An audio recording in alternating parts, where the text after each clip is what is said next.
What's up, everybody? I'm John Middlekauff. You know what I need you to do. Subscribe to our YouTube channel. We got content for days reacting to every NFL game all the time, every single day. Subscribe, like the videos. Let's go. What is going on, everybody? Hopefully, you are having a good day. A better day than Jets GM Joe Douglas. Well, some might say that he was relieved. He gets to no longer have to deal with the Jets. He is no longer the GM of an NFL football team. Woody Johnson has fired him. Breaking news today, so we will dive into that. I saw Schefter discuss the potential job openings, as many as 8 to 9 this upcoming year.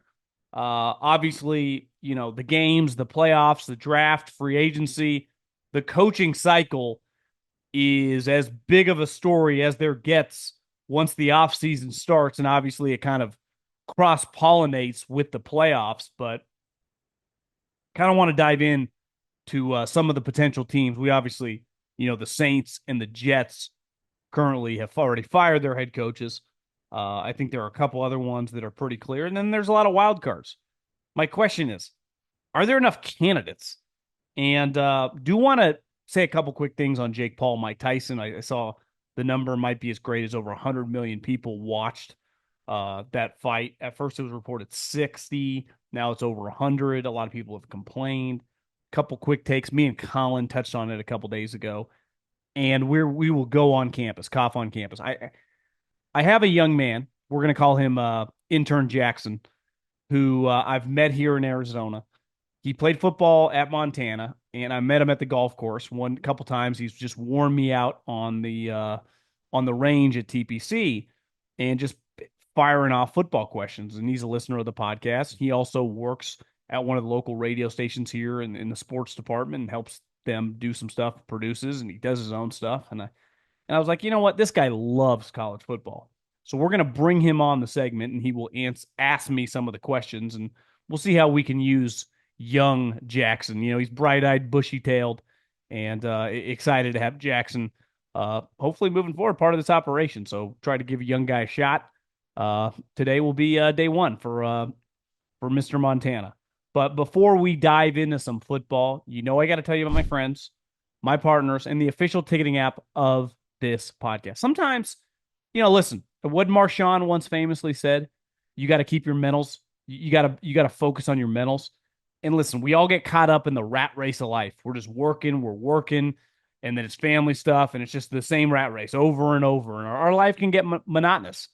And sometimes you got to mix it up. Sometimes you got to throw a curveball. Sometimes you got to get out of the house and go do something fun, whether that's a game, college or pro, search by the team or search by the venue. Maybe it's a concert. Go see one of your favorite artists. Maybe they're coming to a town or a venue near you, and get a couple cocktails and sing your little heart out for hours. Nothing like it to just put a smile on your face.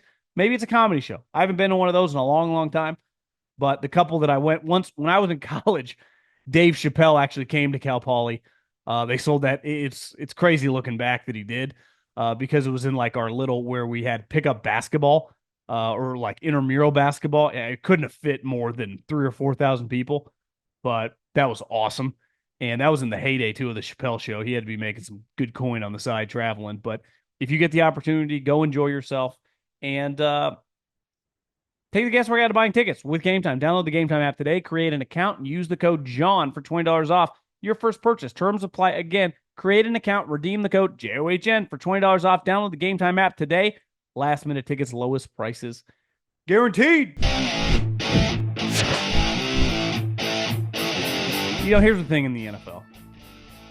Whether you're Belichick, whether you're Andy Reid, whether you're, you know, Bill Parcells or Bill Polian, 99% of people get fired. You are hired to be fired. It's an extremely competitive job. In 2024, guys are getting more money than they ever have. The owners have more capital than they've ever had, and that number only goes up by the year. So the reason they don't just cut players more often is because of the salary cap and the implications of dead money. But that does not exist when you talk about coaches, their coaching staff, and the front office. You can hire and fire them at will. And if you are willing to buy another guy 2 days later and quadruple his salary, it doesn't impact your team at all. And Joe Douglas at the time in 2019 got a pretty historic GM contract. It was 6 years and it was well over $20 million. Now, he had a lot of leverage. The Jets were desperate and he got paid a premium. And that's all the money he ever got because he didn't get a contract extension and now he is no longer the general manager.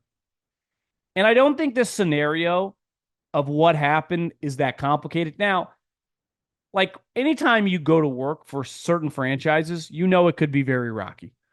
And there's a reason that a lot of people, and listen, I knew a lot of people that worked for him in Philadelphia. He is very, very well thought of in the NFL. People like the guy. And he was getting advice at the time before he accepted the job. Hey, man, use this leverage while you have it and drive up the amount of money they're going to pay you because this is the type of job that you might not make it out, professionally alive. And typically GMs get one shot. This is not coaching where, usually guys get a second job. For the most part, guys get their one opportunity. And if you're going to get your one opportunity, you better take it all the way to the bank. And he did. But Joe Douglas's job performance is going to be defined by one thing and one thing only. He couldn't get the quarterback position right. And I was told when he interviewed Robert Saleh, and Robert Saleh was bringing along LaFleur with him from the 49ers, that they were all in on coaching Sam Darnold. That the scheme was going to be conducive to helping Sam Darnold just become a solid player. And time has proven who liked him. Shanahan, Kevin O'Connell. What scheme do they run? Versions of each other. Exactly what LaFleur wanted to do. Now, I don't know what changed, but I have been told something changed once they got there. And they ended up getting rid of Sam Darnold and drafting Zach Wilson. And if I gave you, let's say, $1 million, and I said, listen, you have to invest all of it. But there's a caveat. You can invest it in whatever you want. You have to split it in half, take $500,000, and go all in on something. So take half your funds and go all in. And you can invest the other 500 grand however you want. 100 grand here, 75 grand here, 50 grand here. Diversify your portfolio. Well, if you lose that 500 grand that you go all in on the one thing, invest in a building, invest in one stock, invest in whatever, and that goes to zero, even if you double the other $500,000, you didn't make any progress. And the reality is when you draft a quarterback, number 2 overall, and then because that fucks up, you have to trade a first-round pick and another second-round pick and pay that guy a boatload of money. That is a disproportionate amount of the capital within your organization. Because as Howie Roseman once famously said in a press conference, every team is allotted the same draft capital. Every team gets to decide how they want to use their first, second, third, fourth, fifth, sixth, seventh round picks. The reason that all these teams have a different amount of cap space in draft picks is because they divvy it up different ways. And when you have the number 2 overall pick, that's worth a lot. And he drafted Zach Wilson. And it turns out that Zach Wilson, a lot like Trey Lance, who Jerry Jones said today, Cooper Rush gives us the best chance to win. These guys went 2 and 3 in the draft. 4 years later, they can't even win a backup job. Those are historic busts. And then you get the opportunity to trade for a legend. The problem is he happens to be 39, 40 years old. And then he rips his Achilles. And now he looks dramatically worse than he did a couple years ago when he was on the Packers, when he didn't look that great, and that was the main reason they wanted to get rid of him. So Joe Douglas took a large portion of his assets and invested it in the quarterback position once he traded Sam Darnold into Zach Wilson. And then he had to chase his losses with Aaron Rodgers, and they both went belly up, and he has nothing to show for it. Because as a wise man in the NFL told me, probably within the last couple of years, he said, listen, John, let's just say we have 8 or 9 draft picks slash moves, and Joe hits 95% of them. Sauce Gardner, Garrett Wilson, this kid from Penn State to tackle, Brees Hall, you know, investing, giving Quinnen Williams a big contract, DJ Reed, like all the players on our team that just trading for Devontae. Like our team just looks really good on paper. If all of them hit and the quarterback whiffs, we're fucked. Yet if it's the opposite, if we hit on the quarterback and he whiffs on a bunch of those, we will get contract extensions. It's like, listen, if I go back to the analogy of the $1 million, if that diversified $500,000 doesn't really do much, you don't make any money on it, but the one that you go all in on is NVIDIA, and you 100x your money, who gives a shit about that other 500 grand? That's the power of a quarterback. Because when you nail it, it changes your franchise. The 49ers did the same thing. They whiffed, and then they struck oil with Brock Purdy. Because if Brock Purdy didn't exist and they were doing the same things that the Jets are doing, John Lynch and Kyle Shanahan would be in trouble. Why? Because you can't win with no quarterback play. It is literally impossible. You need functional quarterback play just to compete. And to compete at the highest levels, you need good quarterback play. Obviously, there are other variables. You could make the argument like the Bengals are getting outstanding quarterback play and they're losing games. Now, they're losing a lot of one-score games, but you know what I mean. But Joe Douglas's job, 30-64, is truly defined by bad quarterback play.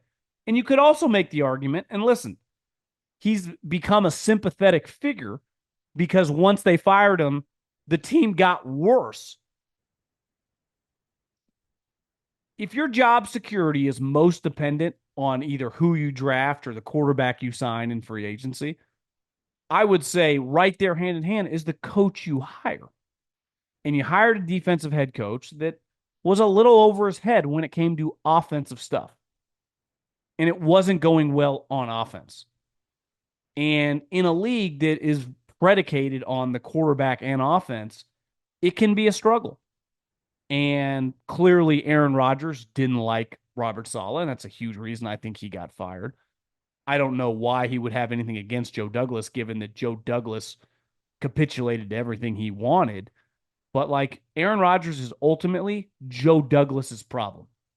And Aaron Rodgers' failures and him looking like he's 95 years old is the reason that Joe Douglas today was told, like, you're done. And listen, Joe Douglas was done the same day Robert Saleh was done. It was over. His contract was up at the end of the year. He wasn't getting renewed.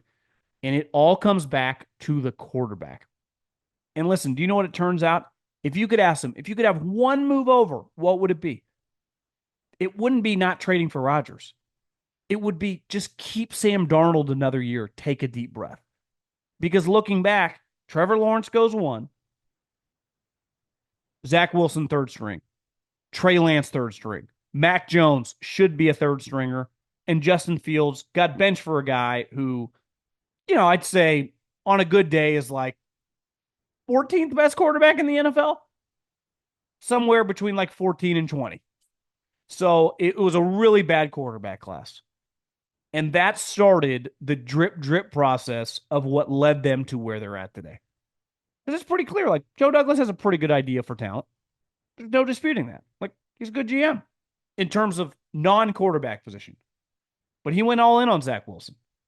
And I saw Coward talking about it today, and he's not wrong. That year in 2020 was, it turned out to be the 21 draft, but the 20 football season in college is one of the greatest fugazis we've ever seen. Trey Lance played 1 game, and no one considered it of any value. Zach Wilson's schedule, and BYU's schedule is usually pretty good, especially before they joined the Big 12. They were an independent team. but they would play a lot of like legit squads. That thing was a joke. I mean, the best team they played that year was Coastal Carolina. So, I mean, Mac Jones, Alabama won the national championship, and they're one of the greatest programs of all time. But one huge advantage that team had is when the whole world was locked down. Well, not the whole world. I mean, half the states in this country were rocking and rolling by the summer. I know the state that I'm living in definitely was. But, in the South, it was very difficult to bring guys on campus. College campuses were pushing back. Nick Saban in Alabama had a workout program going on at, Landon Dickerson's house. And that thing was rocking and rolling. It's why when they played everybody, they looked completely normal, and these other teams looked fucking lost. Mac Jones had one of the more manipulated seasons in the history of college football. Now, props to Bama. They never kept their foot off the pedal. That's what successful people do. But Mac Jones, I mean, I remember when it was discussed about Kyle Shanahan taking him third overall. It's honestly one of the most embarrassing conversations we've ever had in the history of the NFL. Not that he took a different guy that was correct either, but at least he took a swing on a guy with some traits. Mac Jones, most of my life is like a 4th or 5th round draft pick. Like, he doesn't even get drafted on the second day. But that's a conversation for a different day. But regardless, like, the Jets now don't have a head coach. They do not have a GM. And I promise you this, Rex Ryan is going to be a name you're going to hear more about. I'm not making this up. I don't know. I'm not saying he's going to get the job, but he wants the job. I've been told very reliably that Woody Johnson never wanted to fire him in the first place, and they have a good relationship. And just one big picture thing, like, who is going to be lined up for this gig? I know Rodgers said the other day that, like, I plan on returning next year. It's no longer up to him. Whoever the new coach and new GM will determine that. Like, we don't want you around. And maybe he retires. Maybe they trade him somewhere else. I don't know who would trade for him, but I would say as of right now, I'd be a little surprised if Aaron Rodgers is on the Jets next year. And I'd also be a little surprised if coaches with options, coaches that have teams that want them, would choose the Jets if they could choose other teams. Now, money talks, shit walks. Woody Johnson no longer has to pay his general manager after another month. Robert Saleh and his staff, I don't know the contract situations, but it's not like he's going to be paying those guys for years. So if Woody goes, hey, listen, I want Mike Vrabel. Here's $17 million a year. Be hard to turn that down. So obviously, if Woody wants to get really aggressive financially, he can. And people listen when you get aggressive. The Denver Bronco job 2 years ago was an awful job. And they said, hey, Sean Payton, here's $90 million. And you know what Sean Payton said? Where do I sign? So money is a huge, huge curveball always in these discussions, but I truly believe Rex Ryan is a name to keep an eye on. Okay, the NFL season is rolling along and contenders are separating from the pack. But one thing hasn't changed, baby. DraftKings Sportsbook, an official sportsbook partner of the NFL, is the #1 place to bet touchdowns. Listen, whether it's fades in the corner of the end zone, running backs breaking big 60-yard runs, we don't care. We just want to bet touchdowns, and DraftKings is the place to do it. Ready to place your first bet? Try betting on something as simple like a player scoring a touchdown. Go to DraftKings Sportsbook app and make your first pick. Here's a reason for new customers to do a touchdown dance of their own. Bet $5 to get $150 in bonus bets if your bet wins. Score big with DraftKings Sportsbook, the #1 place to bet touchdowns. Download the DraftKings Sportsbook app and use the code JOHN. That's code JOHN for new customers to get $150 in bonus bets if your bet wins when you bet just $5. Only on DraftKings. The crown is yours. Schefter mentioned this with McAfee, that in 2023, there were 8 job openings. This year, there's already been 2, right? Dennis Allen fired, Saleh fired. Schefter thought anywhere between 7 to 9 potential this year. 2 years ago, there were only 5. We know Mike McCarthy will not be the coach next year. The Dallas Cowboys are not going to give him a new contract. I feel pretty confident in saying Eberflus will not be the Bears coach next year. So that's 4. I think it's pretty clear that Doug Peterson will not be the coach of the Jags next year. That would be 5. Then we start getting curveballs. Is Antonio Pierce a one and done? Nick Sirianni, who's 8-2, and honestly, they're having a good season. They look good. They're clearly right now a top 4 or 5 team, probably in the NFL. But a little like James Franklin, like he's going to get judged in the big game. So, like, what do you do if you're the 2 seed? You better win that game in the first round. Like, they're going to make the playoffs. They're going to win the division. But if you tell me the Eagles are the 2nd or 3rd seed and they were to lose in the first round, I would say Sirianni's fired. Depending on who they play in the 2nd round, like there would be pressure on them to win that game as well. So I believe he's the one coach of this group, probably because he's the only coach of this group that's going to the playoffs. I don't think he is just a lock to keep his job if they go to the playoffs. I do think what happens in the playoffs matters to Sirianni. The Browns. A lot of buzz out there about Stefanski. I wouldn't fire him, but a lot like the Jets, owner's nut job. And you have no clue on any given day what the hell Flying J is going to do. So I think it's fair to say, yeah, Kevin Stefanski's job is just up in the air. Would I be surprised if nothing happens? No, not at all. If you tell me Stefanski's the coach of the Browns in 2025, yeah, I can see that. But if you tell me they just don't win another game and he gets shit canned because the owner's a nut, like I'd also believe that as well. The Giants. I don't know. I know the owner came out and said, these guys are not going anywhere. Well, a couple weeks later, Tommy DeVito is now their starting quarterback. So obviously Daniel Jones stinks. It's hard to win games with him. It's going to be hard to win games with Tommy DeVito. So all of a sudden you lose like Cooper Rush on Thanksgiving. Who knows? Cincinnati. The quarterback is, I mean, you could argue he's playing as well as any player in the league, any position. Jamar Chase has been a dominant force, and you're 4-7. So I think it's fair to say that Zach Taylor's job is in major jeopardy. I'd say Tampa's a little bit of a wild card. I think Todd Bowles done a good job as a head coach, but what if they think they can get Belichick? So, and then so you get the Raiders, the Browns, the Giants, Cincy, Tampa, and who knows? Maybe I'm missing some wild card team. I know if you spend enough time on the internet, 90% of 49er fans on the internet think Kyle Shanahan should be fired. 1, he shouldn't be fired. 2, he's not going to be fired. And 3, if Kyle Shanahan was fired, every single team I listed would line up to hire him, as well as teams would fire their coach to hire the guy. But here's what I think would happen. I think the Eagles would immediately fire Sirianni and offer Shanahan like a 5-year contract. But Shanahan's not going to get fired. Again, nor should he. I would give Shanahan a contract extension. Because when you look at this, let's just say, I'll just pick a number. Let's say there's 7 openings. Are there 7 candidates that you feel good about hiring? If we assume Belichick is going to get a job, and I would say I'm not 100% that Bill Belichick is going to be a head coach in 2025, but I'm above 75%. Mike Vrabel, who pretty clearly probably wants to be a head coach again. Let's say he's got a job. Let's say Ben Johnson finally goes, it's my time. To quote Fabulous, it's my time. And takes a job. Okay, there's 3 guys. Aaron Glenn goes to the Saints or the Jets. Okay, that's 4. Like, are there enough candidates to satisfy these openings?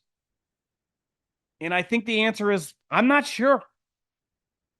Like, the reason you get so many of these coaches hired and then 3 or 4 years later fired, because were they really great candidates? Like, is Bobby Slowick right now, maybe he would be in 3 or 4 years, an excellent candidate right now? He's called plays for 2 fucking years. When the 49ers hired Kyle Shanahan in 2017, he had been a play caller for close to a decade.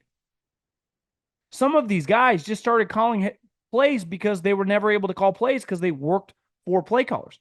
Now, it doesn't mean that you won't be good at it. I would say we all think Kevin O'Connell's pretty good, and he never really got to call plays when he worked for Sean McVay or Jay Gruden because he was the quarterback coach or the offensive coordinator where those guys were calling plays. But still, like, I just don't know. This is why I brought up the names like Kirby Smart. It's why Dan Lanning's name got thrown out there the other day. It's like, who are we really competing against? Who are now? There are some older coaches who are coordinators. Would you sniff around? Like, is anyone interviewing Steve Spagnuolo? Is someone interviewing and hiring Jesse Minter, Harbaugh's defensive coordinator? Vance Joseph, Sean Payton's defensive coordinator? We've seen him be a head coach before. Did not go well. So I don't know. I think it's easy to fire your coach because you think he stinks. And I'll never blame an owner if you don't take the guy seriously, you don't take the guy seriously. You just pray to God that you're not firing the next Belichick or like Dan Snyder in 2012 when he fired Mike Shanahan and that crew. You're just hoping you fire, some rando like Joe Judge. Like this is going to age well. But who do you hire? I think it's so easy to be like, fire the coach. Okay. Who do you hire? Can I tell you about my new friends? No Days Wasted. The holiday season, means going to parties, hanging out with the boys, having a few cocktails, watching the game, picking it with some old friends.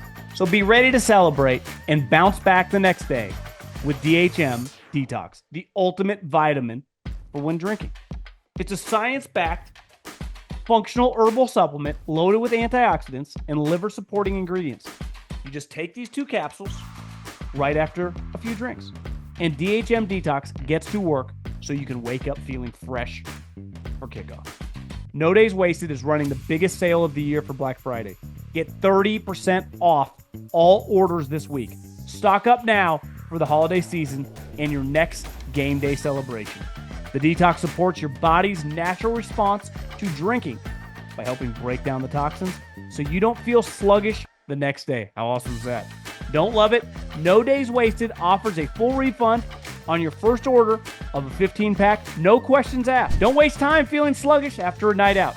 It's a completely risk-free purchase. Feel great or your money back on your first order.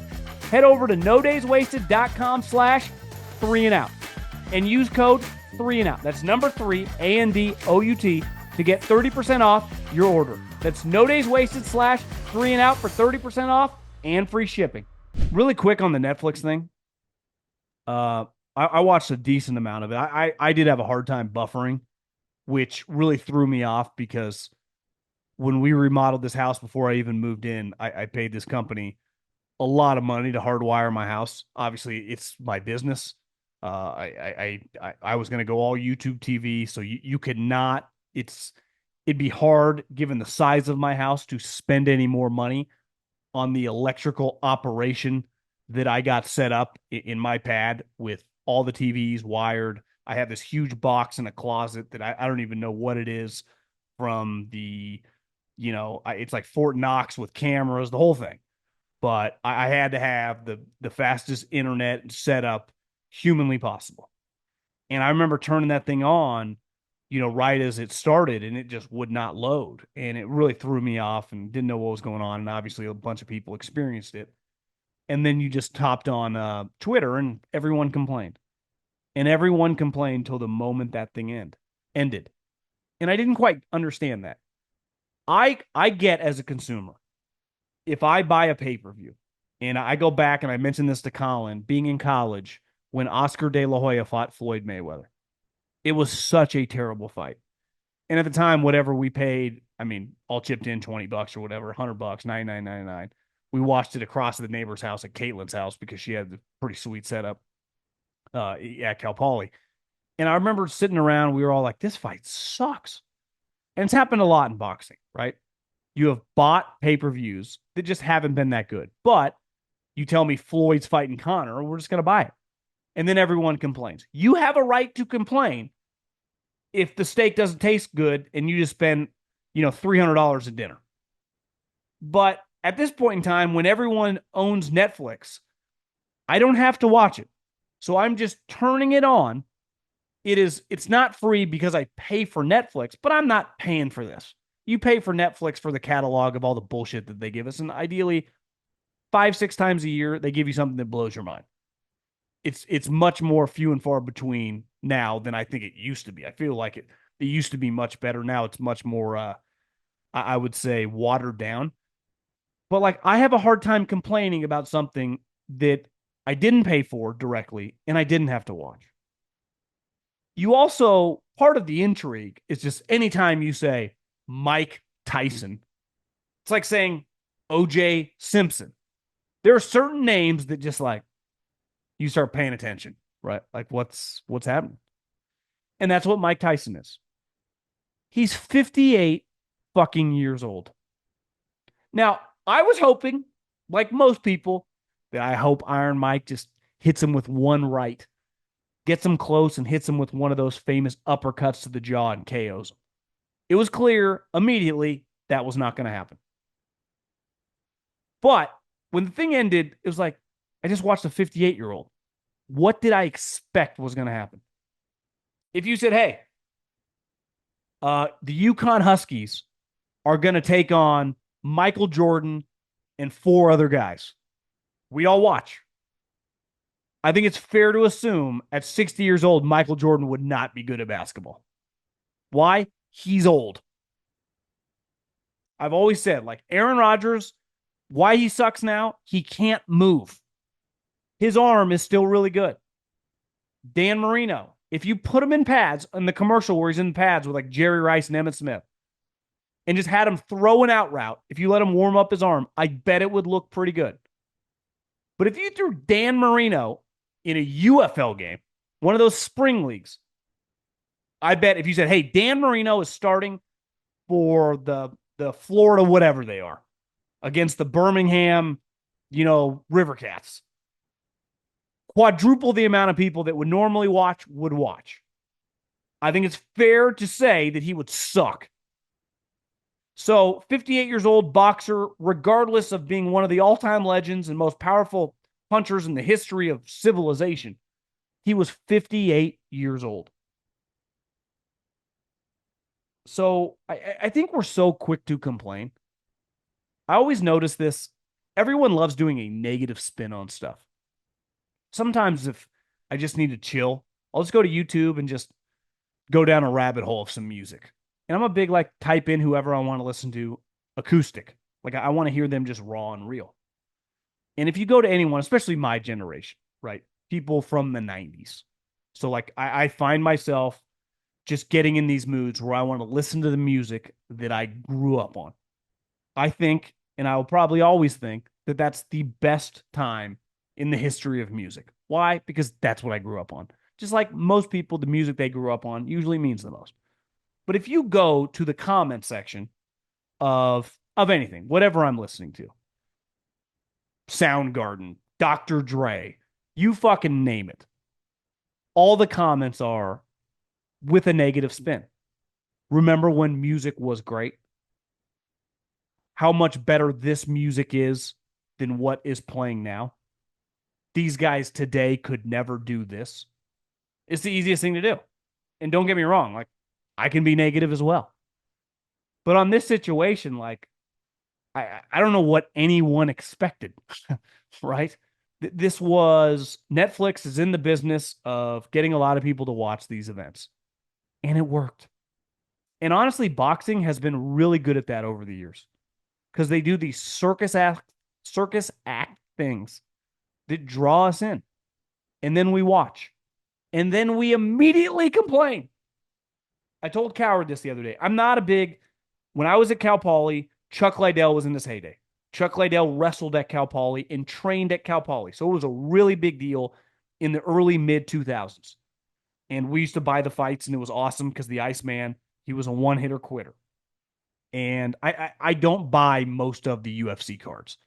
Not because I don't respect the business, not because I don't know how tough those guys is. I also went to college with Chad Mendez. Toughest little fucker I've ever seen in my life and probably the toughest guy I'll ever be around. And he obviously fought Aldo and Conor McGregor. Like, you get in that octagon, you have to be a complete badass. But even with the promotion, and they've done a great job, and they've become a mainstream success, it's not quite the hype of a big boxing match. And maybe because there are fewer of them. Maybe because UFC fights a lot. Maybe because, like in the fight business, like in entertainment, like in team sports, You go as far as your stars go. When was the NBA the biggest in my life? Magic, Bird, Michael, Kobe, and Shaq. When was boxing the biggest in my life? Mike Tyson, Floyd Mayweather. No different than UFC. Chuck Liddell, Conor McGregor. You need stars. And Mike Tyson is a star that still has name recognition. It just happens that he's 58 years old. Okay, let's dive into Kauff on campus. Now, I want to introduce a young man who I've run into a couple times at the golf course, and he works at TPC Scottsdale, and he was just wearing me out on the driving range, a place that I go to about 7 times a year, and just question after question on football. And then we started BSing and we became buddies. And I realized that he works, he played football at Montana, a little walk on wannabe Julian Edelman, historic program. And this guy, I see him hustling on social media. He introduced me to my video guy, Luis, shooting the golf videos. And I was like, this Jackson guy's going places. And I've been thinking for a long time. I'm like, I need to get some other voices on the podcast, some young fervor and fire, a football guy. And Jackson asked me over the last 6 months, hey man, anything at the volume, anything going on? And I've been thinking about it for a while. And the other day I was actually in the sauna. It's where I do some of my best thinking. I'm like, let's just do it. So I texted him the other day, and I'm going to call him intern Jackson, but he's going to. This guy loves college football, and he's gone. Your college wide receiver coach is at Texas now, right? You and your dad went to the Texas game earlier Yeah, this yeah. year, and He was my receiver coach in high school. Now he's at Texas. So to see him kind of transition from high school to Texas, but no, I appreciate the opportunity. God is good, man. I'm excited to be on here and talk some college football, and I got some questions for you for Kauff on campus that I want you to answer. So okay, yeah, fire them out, and we'll just we'll go through them because it's kind of we're recording this before the top 12 reveal, which you could argue doesn't really. I mean, there's so much in flux. Some of these teams still play each other. We know we're going to get some upsets. Once Boise, it looks like, is going to probably, like, they're going to get the spot. I think it's safe to say Notre Dame's going to get the spot, but the SEC has to play itself out a little bit. And obviously, Indiana, Ohio State this week. But it's been a fun year. Like, listen, people talk shit about the parity. Like, there's not, it's wide open. I actually enjoy that. Like, it's cool when Alabama's in their dynasty or Miami's in their dynasty or Ohio State or Florida or whatever.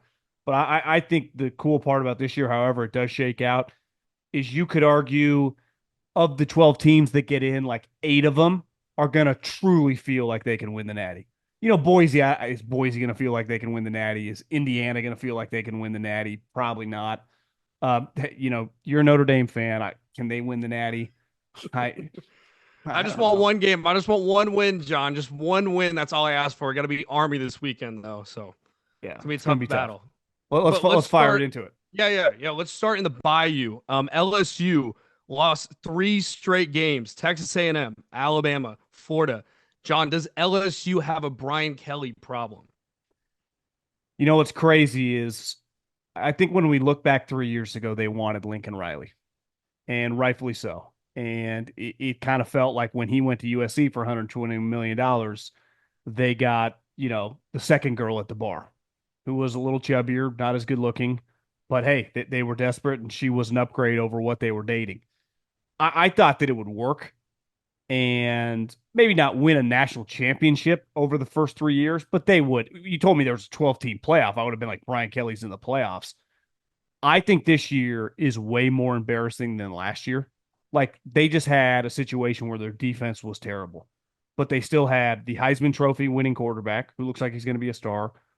They were a really, really fun watch. Once you lose to USC in a game that I give you a lot of credit because remember, Lincoln Riley's like, I want out, right? And Brian Kelly's like, fuck that, we're playing. And you lose, whatever. But these 3 games, to lose to A&M the way they did in the second half, to get boat raced at home with Nick Saban being gone, and to lose that game at Florida. Now, Florida's a tough place to play, and that team was coming, but that was embarrassing, bro. 8-4 at LSU is an epic disaster. Year 3. I mean, with NFL players everywhere, I don't know. I mean, they can't. I read like the way the buyout works. It's basically a year by year thing. So they're paying the guy $90 million. He's into year three. Like he's not going anywhere. But I don't see how anyone serious around the program looks at him the same. And the only way that he's going to get out of it is like next year be in the Final Four. But just to get there, we know how hard. I mean, look how hard it is in the SEC. So does Nussmeier come back to school? He probably does. Do they want him to come back to school? I mean, they started playing real teams. He's looked like shit. So I don't know. I mean, you're a Notre Dame guy. I think a lot of you guys are kind of dancing on his grave.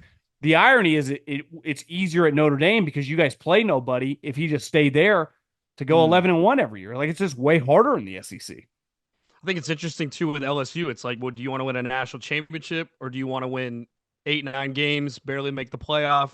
And then I was going to ask you too, like they've got this 5-star kid. I'm sure you've heard of him, Bryce Underwood. Do they kind of are they worried to get rid of Brian Kelly because they don't want to lose this 5-star, or do you think that they could get another Deion Sanders come But in from Colorado? but isn't that the guy that he's going to charge like $10 million that now Michigan's involved and maybe Mm. LSU doesn't have the funds? Just big picture, I would be very uncomfortable always paying huge money for a high school quarterback. I mean, everyone acted like Matt Rule was, you know, going to win a national championship in a couple of years because he got Dylan Raiola for $4 or $5 million. And, it's pretty clear the reason that he didn't go to Georgia is like Kirby's like, we're not paying it that much money. And I watched Dylan Raiola after everyone's like, he's Patrick Mahomes 2.0. Like, he's just not a very good player right now. I mean, Mm. this is nothing personal. He's just, I watch him and I go, like, for $5 million, this is not going to work. I feel much better, like, paying a Dylan Gabriel, paying a Penix, paying a Bo Nix, like people that Cam Ward. I would not be in the business of paying 10 million. Like, if I'm LSU, I am not getting into a $8-10 million bidding war over a high school recruit. I mean, look at Oklahoma. I mean, Jackson Arnold, boom, can't Nico can't miss. And it's like you watch him, it's like it's a lot of pressure. So I think LSU, you just got to stick it out with Brian Kelly. But man, how do you think of all the hype too of the coaches in the SEC that everyone's excited about? Obviously, Georgia thinks they have Nick Saban 2.0, rightfully so. If you're Texas, you're proud of Sark, like he's a real coach. Ole Miss, best coach they've had in my life. Alabama, you're like you were down on him. He's kind of pissing you off. Then boom, he kicks LSU's ass, and now you're feeling good. So it's like of all the like top programs, I would say LSU is like the most down on their coach, which is a problem when you're paying a guy $10 million. Speaking of a program that's high in their coach right now, Colorado Buffaloes, they're now favored, according to DraftKings, to win the Big 12, assuming they win out, assuming they win the Big 12 championship, which could be against ASU or That'd be cool. BYU this Saturday. Can Colorado win a playoff game? If you if you win the conference, means you're a top four seed. Does that mean you get a home game, or by the time they play, is it on neutral sites? Do you know the answer to that? Top four would be neutral site, which would be the Fiesta Bowl here. But it's weird because they're a 2-loss team. Boise State's a 1-loss team. So some are saying that Colorado wins, they win the Big 12, that Boise State would get that first round bye, and then Colorado would get the 12 seed going to Oregon or Ohio State. But you automatically get a top four seed right when you win the conference, correct? Correct. Yeah, but it's the top four conference champions. That's why they're kind of speculating that Boise State could slip in there as that fourth. Oh, if you're saying that if Colorado has two losses, and really when you look at it, like who have they beat? And that's Mm. part of the problem. I heard Rosillo go on this rant. Forever it was conference aligned, inside a conference, the Pac-12, the Big 12.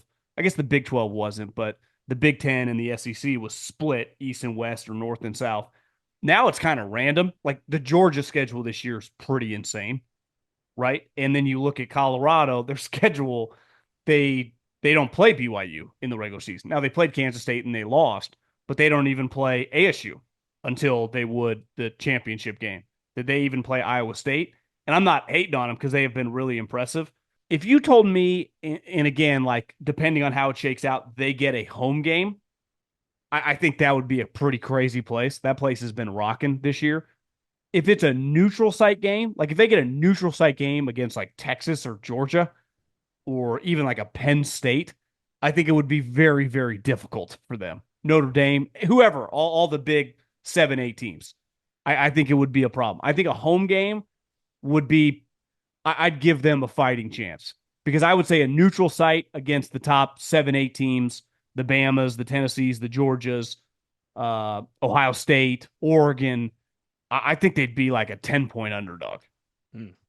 What's been the biggest Maybe thing for maybe a you? little less, but I feel like they would be a touchdown underdog. Don't you think? Yeah. What's been the biggest thing for you for Colorado that you've been most impressed with from where we saw the beginning of the season when they lost to Nebraska? A lot of people wrote them off, including myself, to now. What's Well, been the biggest they were difference? joking that game. It was Mm, like it felt like they were going to win 3 or 4 games. I would say it yeah. has to be, if you watch them play, they are so good now on defense relative to what they were. I mean, last year they were even that first game against North Dakota State, who you fall like, is North Dakota State having a good season? Pretty good. Yeah. Top three in Yeah. the FCS right now. Yeah. Oh yeah. So I mean, they are consistent. They've won a bunch of national championships. I mean, they are. I would say over the last 15, 20 years, the Alabama of that kind of division, or right, Alabama, LSU, Ohio State, like one of the powerhouse programs. So I didn't hold it against them that they were in a tighter game, but in that game, it was like, God, their defense is the same. They can't, and they don't have the athletes that some of these Big 12 teams. So I just expected them to not get to 6 games. But as the season has gone on, I mean, their defensive line, like hiring Warren Sapp, I mean, that unit is flying around. And that Shepard kid the transfer from Vanderbilt, number 14, he's been really, really good for them. I think offensively they feel a little bit more balanced, and defensively, that D line, I mean, just I feel like they pressured the court. They were a joke last year. Now they are not, also they're really rolling right now. This Kansas game, I think a lot of people in the gambling community are kind of in on Kansas. Has been playing well. It's going to be tough. I mean, this was a team that a lot of people thought could be a sleeper playoff team, right? KU before the season. I think they lost a ton of one score games. I was at a bar like last weekend, and it was Colorado was about to kick off against Texas Tech, and Kansas was kicking off against Iowa State, and it was like 21-7 before you could even blink. Like Kansas is playing well, so that's going to be, if Colorado wins this week, I feel pretty confident. Like ASU's had a great season, but they're not as good as Colorado, are they? Mm. I don't think so. But they could be BYU this weekend. Who knows? Let's go to But the but SEC. ASU could lose to BYU too, and then it would be BYU Colorado, right? Yeah. Yeah. Which would Yeah. also be a tough game. Like Colorado would be no lock to beat BYU. Like BYU, we can question whether they were a great undefeated team, but they're good. I mean, that would be really, really hard. So if Colorado does win out, and that includes, let's say, BYU, that's a pretty impressive, beating this Kansas team the way they're playing, and then beating BYU in the neutral site, pretty Big 12 neutral site. I'm pretty sure they are Cotton Yeah. Bowl, They play in maybe, AT&T Stadium. Yeah. or AT&T. Yeah, yeah. So that'd be there'll be a lot of people there rooting for Dion, a lot of Cowboy fans. Ooh. Hopefully the stadium doesn't break down when they play that game. Jeez. That's true. Third question for you. Let's go back to the SEC. As it sits right now, Texas is first, 9-1, followed by 5, 8-2 teams. I ask you, John, who's the best team in the SEC right now? Or I should say, who do you trust the most? Because every team we see week in and week out perform their best, look like they're the best team, and then the next week they lose. I would say Carson Beck is going to play like he did the other night. I mean, everyone's like, "Oh, what about Carson Beck now?" Well, yeah, he had not looked like that all season. If he had been playing like the game he just had at home against Tennessee, we'd be talking about him like a lock first round pick. Instead, he played like an undrafted free agent. But when your defense is going to be that good, and they are loaded with NFL guys, and you have a quarterback who, I mean, he was making like layered throws. That's the best team in the country. Like listen, I mean, they were so bad that first half against Alabama, but they did lighten up in the second half and come storming back. They beat the shit out of Texas. They were down 10-0 against Tennessee and came storming back and won by multiple touchdowns. Like, I think their ceiling is the highest, because if they're like Carson Beck, if he's playing well, and Quinn Ewers, if he's playing well, I like Carson Beck more. I'm not a huge fan of either quarterback, but I like I just believe in Kirby Smart. Yeah, that's the one thing with Sark. Like, they have an awesome roster. You could argue beside Ohio State, the best roster money can buy. But like, is he truly? My thing with Sark always is like, is he a tough guy? And I think sometimes in college football, when you get to the Final Four, now the Final Eight, like everyone's going to be loaded with NFL guys now. It's like, who's a fucking tough? That's what Saban always had. Like, I was a tough. Urban had that. They're just these crazy tough mode. In the history of college football, it's a lot of that, right? These coaches aren't like known for being Bill Walsh or Bill Belichick on a whiteboard. Saban was an outlier, but I would say Saban hung his hat on being like that guy could give a fucking pregame speech and get the troops ready. And I think Kirby is the best version of that. It's like the one thing like Ryan Day and Chip, like they're not tough guys. Like, why do people high on Dan Lanning? Well, who did he mentor under? Kirby. You know, listen, your guy at Notre Dame is a tough guy, right? He's a former linebacker, Ohio State, like he is. Now, are they dynamic enough on offense? But I do believe like he is a tough guy. It's just gonna come down to, Rocket Ismail and Jerome Bettis. Like if they had LSU's talent on offense, skill wise, I would take Notre Dame more seriously. What do you make of Ole Miss after that win against Georgia? You didn't think if they get in, they're going to be a tough out for teams in the playoff? For sure. I mean, they got an NFL quarterback. They got a coach that does not give a shit. Uh, I would say Lane kind of is in his own little world though. Like he's not. It's weird, right? Like Sark and Ryan Day are under more pressure. Like when you coach at Ole Miss I think last year when he won double digit games, it was the first time in Ole Miss history they'd gone back to back years with double digit games. It's like they're just so excited to have a competent football program, right? Where he's not under the same pressure as his guy Sark. Like it was like a couple years ago, it's like Sark gonna make it here. Once Lane won 10 games the first time, it's like, hey, contract extension, stay here forever. Even Ryan Day, it's like I'm not the biggest Ryan Day guy, but his record is fantastic, and he's like fighting for his job. So it's like it's hard to know what he would look like. I would say this: the talent on that roster is pretty impressive. I mean, what they did at Georgia the other night or a couple weeks ago in the rain. Now, I think sometimes in college football, in the SEC, these home field advantages are just so crazy. So it's like, yeah, if they just played a bunch of neutral sites games, like does how many times does Ole Miss beat Georgia on a neutral site? They play 10 times, probably two or three, but you get them at home. That's a big advantage. Like Tennessee got Bama at Tennessee. It just depends. Georgia had to go to Bama. I do think when you look at all these top teams that are all vying for the playoffs, most of their biggest wins against other sweet teams have not been on the road, right? A&M beat LSU at home. Bama beat Georgia at home. Georgia beat Tennessee at home. Ole Miss beat Georgia at home. These fucking places are bananas. And most of these games, now that like the new TV deals, I feel like all the big primetime games this year have been the SEC, haven't they? Oh yeah, oh yeah. ABC's ESPN deal they have, it's that 1 p.m. slot and that 4:30 p.m. slot. And Like now the Alabama 4:30, LSU. yeah, the 4:30 spot has been the prime. It used to be kind of go back and forth a little bit.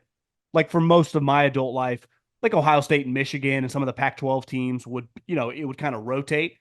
But now, the big controversy of Big Noon, and rightfully so, they own that morning spot, which is basically all Ohio State, which is pissing people off. But listen, you're not you would split viewers against the SEC. So in terms of like they're getting these massive viewers because they're not the morning slot typically sucks, and then the SEC and the Big Ten, or I guess not the Big Ten, but some of the former Pac-12 schools that are in the Big Ten now play in that 1 o'clock, 4:30 slot, and it hurts the SC's down because it's like someone texted me the other day like, "What did you think of Nebraska USC?" I'm like, I didn't even know they were playing, right? I didn't even know the game was on. Fighting for a bowl game. Speaking of Big Noon, my fourth question for you, sir. Can Indiana stun Ohio State? And if Indiana loses, margin of loss, I guess, will be in consideration for this game. Can the Hoosiers still get in the playoff? This is going to be a polarizing question because I do think if they lose and I don't think this is going to happen. I would expect, I don't know why, besides just watching them play against random Big Ten teams, they beat the shit out of them. Like Indiana has rolled people. Now this is a completely different world on the road. Do you know what's crazy is like, can you imagine a bunch of dudes you play with at Montana? I mean, things have changed because of transfer portal and stuff. just like 2 years later, being at like a Big Ten or SEC school and all being starters on an undefeated team at 10-0, and like this team's going to be one of the best. Like that's just a crazy. When I was at Cal Poly, we were pretty good, and the jump when I got to Fresno State felt like Jesus. And all those guys, he took a bunch of JMU guys, and my buddy that his guy Haberman that does Big Ten Network that's called a bunch of their games. He's like, do you know when he originally recruited those guys at JMU? They weren't like the Appy State, like they had already bumped up. They were still down in D1 AA. So the you could argue that's why he's like an 8 and 9 million. If he can develop players, I mean, what a incredible opportunity because you're never going to out recruit Ohio State, Michigan, Alabama, LSU. Mm-hmm. But if I can get the middle tier guys, why can't I be like the Boise State of the Big Ten? So he has a huge value. But we're going to find out like, can his dudes from JMU who have looked incredible? I would say it's a little different animal here. Those, what's the receiver's name? Jeremiah Smith, the safety that they paid like $5 million from Alabama. I mean, these guys aren't like really good. These guys are like top 5 NFL player. Like if these guys could come out after their freshman or sophomore years, they're getting drafted in the top 10. So, and listen, some of his JMU guys from Indiana are probably going to get drafted on like the third day, which is awesome. Like you can play the NFL for a long time, but I would love it if Indiana won. I just have a hard time. If it's close, it's an incredible achievement. I do think though, if he gets his shit kicked in, like if it's like 30-0 in half, and going into the fourth quarter, it's like 45-7. I think people will start asking the question, and then you know who's going to get loud is the SEC guys. Like, wait, they get to play nobody. Like I was thinking because for a minute when you're down 10-0, you're like, wait, Georgia's going to lose. You can't. They're going to have 3 losses, and they're not going to make the playoffs. We all acknowledge they're one of the best 10 teams, but because of their crazy schedule, like, is Indiana better than them? I'll give Penn State a little more room, even though like their head coach loses all these games. They do have NFL guys everywhere, and they're a tough. Like I do think if Indiana played Penn State, I would take Penn State. And maybe I'm wrong. Maybe Kirk Cignetti is like the next Nick Saban. I don't know, but I would be surprised. Now, if you like it, I think it's like a 10 point. Like they're getting a lot of points for an undefeated team. 13 and a half. Put it this way: if the same thing had happened and it was Penn State or Michigan who had been beating the shit out of these teams going into the Ohio State game, this game would be like a 3 point line. And we'd be talking, we wouldn't even question like this game would be irrelevant. They would be a lock to be in the playoffs. And you could argue maybe they are actually a lock in that committee room, but yeah, I would not want to be Indiana and get blown out and take my chances because like they will just lean with, let's just load up on those 2-loss teams. I think a lot of people, football guys and like players would make the argument that like the 2-loss SEC teams are just better if you get destroyed in this game. I don't know. Do you think they got a shot? Oof. No, at Ohio State. I wish it was a neutral site or at Indiana.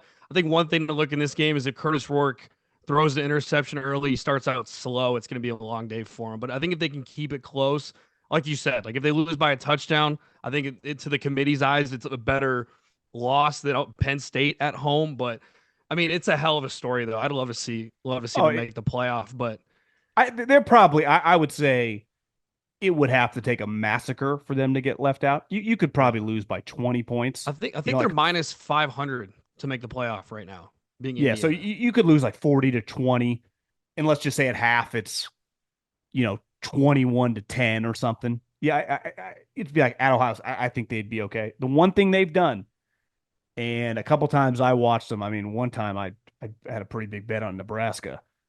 They boat race you early. Like that's been an Indiana thing. And then they're kind of like the Detroit Lions of the NFL.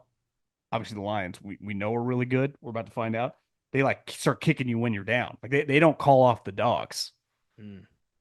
I don't know. I mean, I like Ohio State, but don't get me wrong, I would love it would make my Saturday to see Indiana win this game. If Indiana wins by 7 or 14, do they jump Oregon as the number 1 team in the country? Or do they stay at 2?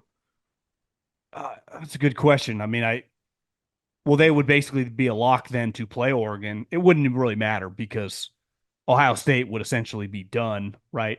Because I think is Indiana's last game Purdue. Mhm. Yeah. So it'd be Indiana, Oregon. So even if like they play each other, which whoever would win that game would be a lock to be number one. That would be if he were to beat Ohio State. Sometimes, upsets happen early in the season. You don't quite know when it happens, and then they age either better or worse. This is one of those like we've had a long build up to this. Ohio, he doesn't get to sneak up on Ohio State, right? That's the other thing. Sometimes upsets in like September, you kind of get to sleep on, like the team gets to sneak up on you. Even Vanderbilt, when they beat Alabama, I think it would be a lot different 3 weeks later. But you just played Georgia, you're playing Vanderbilt. I just don't take you seriously because you're Vanderbilt. If Ohio State had played Indiana like 5 weeks ago, even if they were 5-0, I wonder if they would not take them as seriously. No chance. But there is no way, there's no avoiding like I think they're treating this game like they're playing Penn State or Oregon, which sucks for Indiana. Because I think part of a good upset is like when you're clearly unmanned, is you get to fly under the radar, like get to attack from the back. But like when they put their soldiers behind the house, it's harder to do a sneak attack. It's gonna be a fun game. Speaking in the Big Ten, my fifth question for you.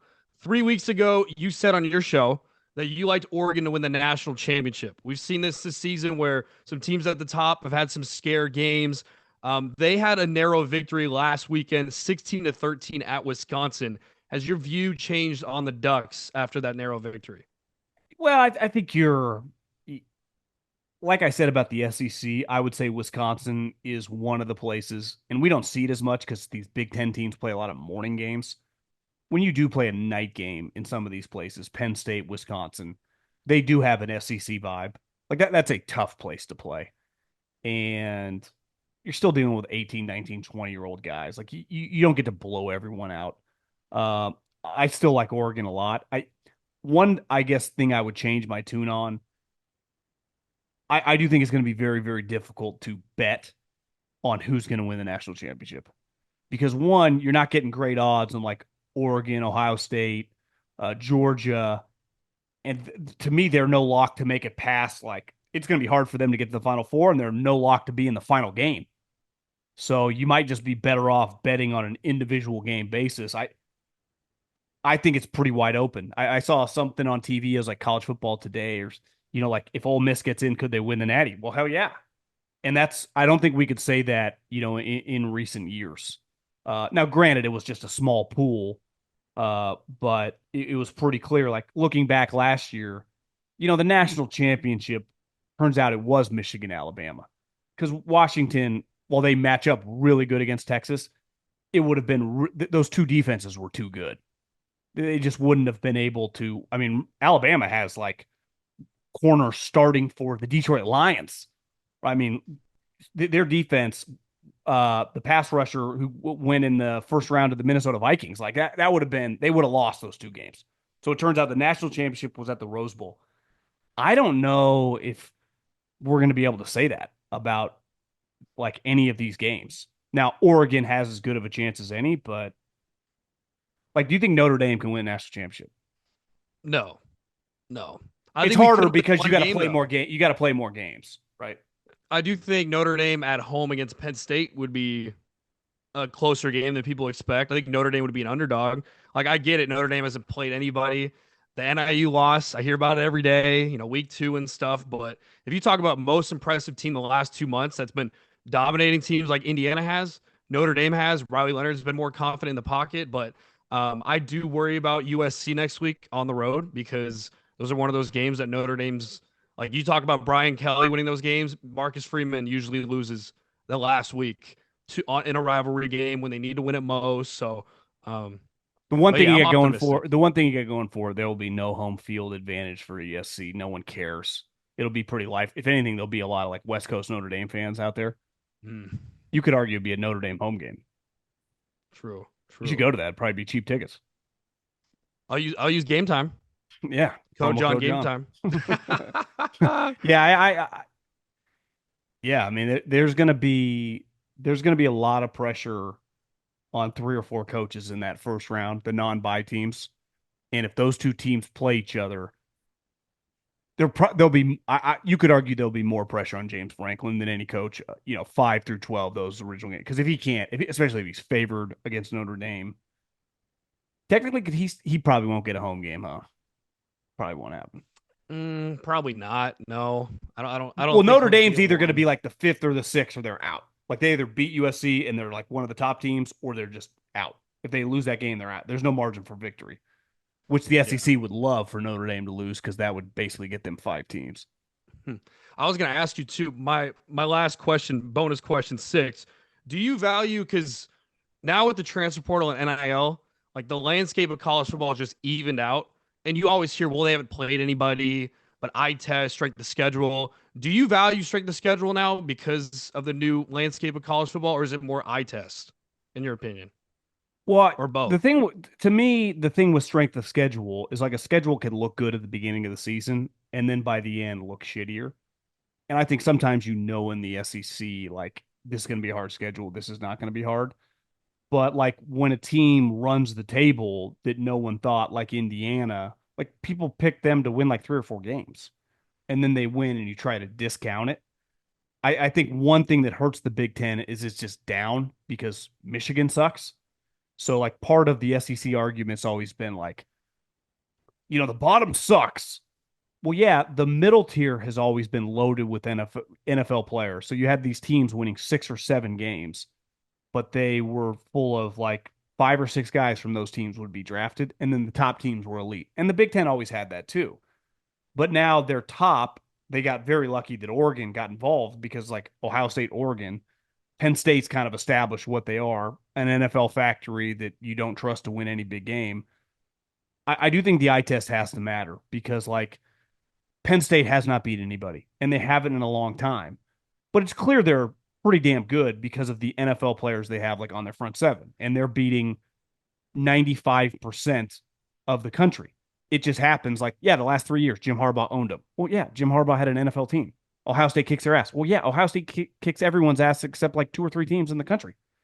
So, I think it's a tough argument. There's no right or wrong answer, but the eye test, watching a team play over the course of a season, has to matter, right? It just does. Like clearly, A&M loses Notre Dame, and then as you've seen them play, like they clearly have a good coach and they're loaded with NFL players.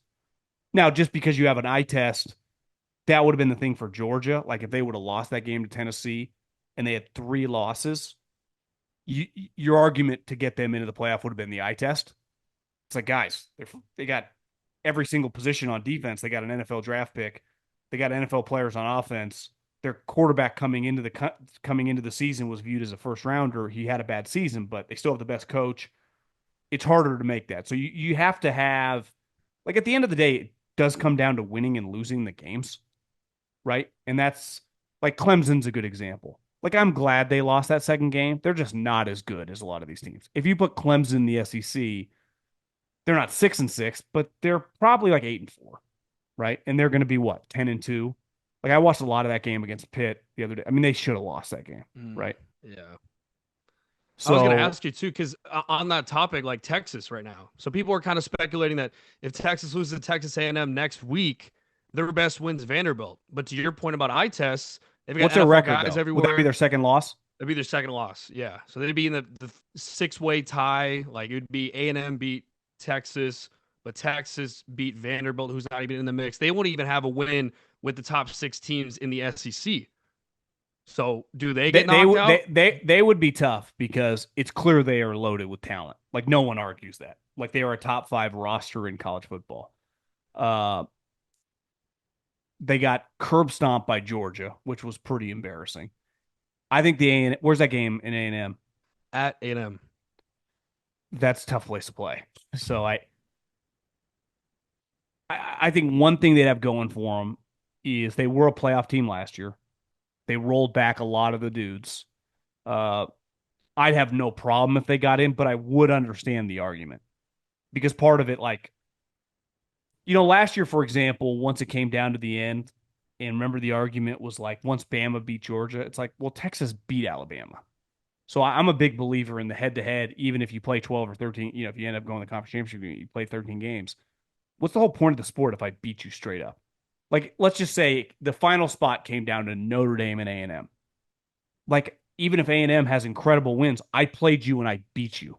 Like, well, it's the beginning. No, that's the whole point of this whole fucking sport is to play a game. Who wins and who loses. Now, it's not going to come down to that, right? Because Notre Dame is going to have a less loss. But let's just say in that scenario, like whenever it comes in that scenario in football, I get in college basketball where you play all these games. In football, you only play 12. So like everyone really, really matters. What if there are no upsets in the SEC? Like right now, I guess if Texas wins out, they were in the SEC championship game, right? Yeah, it would be Texas and then Georgia would get in because A&M's second right now, but if they lose to Yeah. Texas, they'd get knocked out. Georgia would get in. So if you're the Because SEC, Georgia beat Alabama.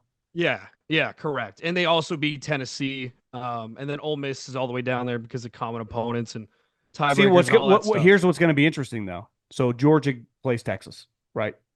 And they got 2 losses. What if they lose that game?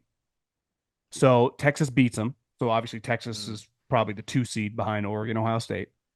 Potentially the 1, I guess, if Ohio State were to win that game. Georgia then has 3 losses, but they'd go, well, Ole Miss and Alabama are 10-2. They didn't even play. That is kind of worst case scenario where things get weird. I would guess Georgia would just be in. Would they get in? Do you think they'd get in over one of those 2 loss teams with the third loss, especially if the game was close? I think they'd have to. That's what I was going to ask you. Is like you can't punish a team that makes it to the SEC championship. And if you're the SEC right now, you almost hope that Texas beats Texas A&M because then you've got all 2 loss teams, and then it's like you get 1 3 loss, either Texas or Georgia. To your point, how do they not get in if they have that extra game? But you saw last year in the 14 playoff that Georgia made it to the SEC championship and lost to Bama.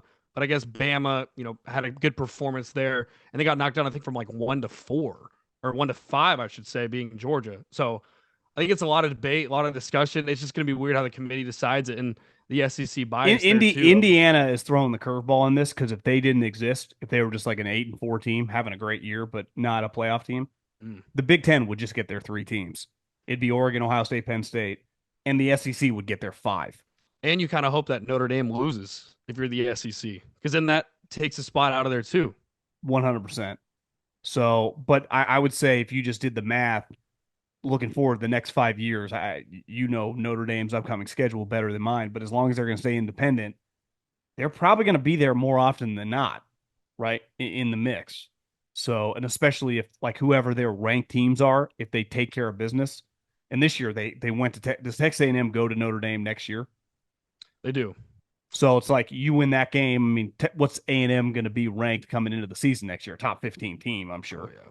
So if you win that game back, again, yeah. so I just think that I think there's going to be a lot less energy though for whoever quote unquote gets left out because it used to be a big deal. Like you could argue Florida State last year, even though I think they made the right decision because their quarterbacks were all injured. I do get if you were like a Florida State fan or in the program, you're like, what? Are you kidding me? Right? But there was 4 spots. This year, it's like there were 12 guys. There were 12. So it's like, let's say Ole Miss gets left out. It's like, well, didn't you lose to Kentucky? like that's your own fault. Yeah. And LSU, which doesn't look as impressive right now. So that was an awful loss, especially they were up in that game. Okay, Jackson, I appreciate you. I appreciate you too, man. Thank you so much for the opportunity. Sorry, my voice is raspy. Oh, shit. My voice only works half the time, too. So go Grizz. We'll talk to you next week.